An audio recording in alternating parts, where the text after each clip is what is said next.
Hello, what's up guys? Today's vlog medyo nangati na naman yung balat natin. So siyempre kinontak natin yung artist natin si Ronel Atienza. So yun mga kamemo, hindi na tayo magpaligoy-ligoy pa yun. Pinrint na ni Boss Ronel yung yung pinapapatato natin. So yan na pala yung mga gasang religious tattoo yung papagawa ko sa kanya. Ayun mga kamemo, nag-start na rin siyang lining. Matabang tinatato tayo mga kamemon. Merong isang marites dito. Ayan si Tibok, tutok ng tutok. At habang nakatutok si Tibok ay random ko na rin pumapasok yung karayom sa ating balat. At habang dinududot ako ni Boss Ronel ay nagkwentuhan nga kami about sa kanyang buhay-buhay. So ayun, tinanong ko siya kung anong trabaho niya. Sabi niya wala daw siyang trabaho. Ayun, yung pinakatrabaho niya lang talaga yung nagtatato. So ayun mga kamemo, napaisip din ako kung walang magpatato, paano siya. So ayun, sa awa ng Diyos mga kamemo, hindi pala siya nasesero sa isang linggo.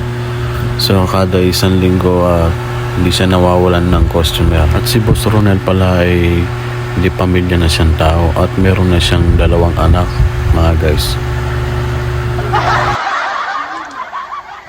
So ayun mga guys, nire-recommend ako yung batang ito.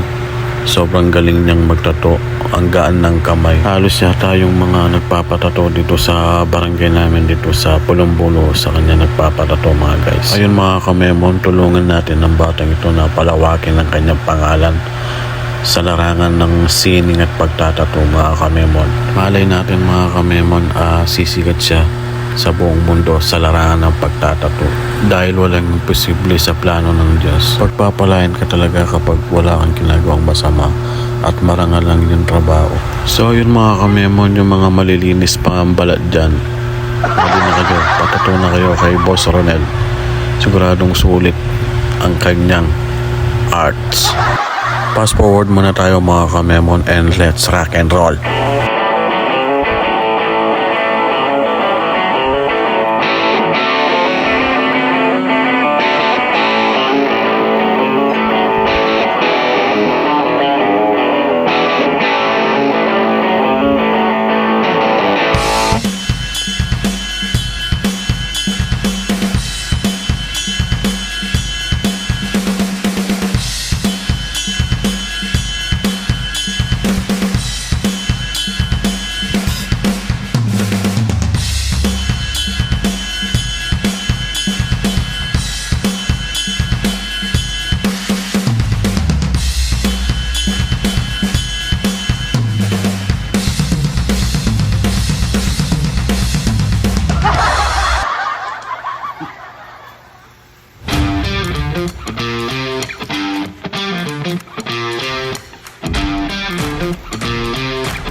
So ayun guys, patapos na yung religious tattoo natin mga guys.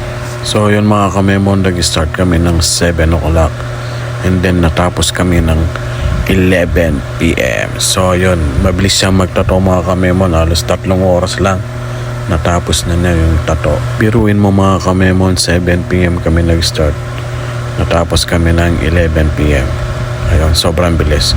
So ayan na yung finished product ng tato ni Boss Ronel Atienza. So guys, highly recommended ko talaga yung batang ito.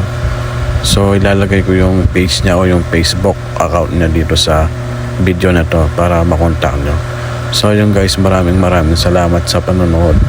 Like and share sa video na to para matulungin natin yung batang ito. Alright. Hanggang sa huling pagkikita, paalam!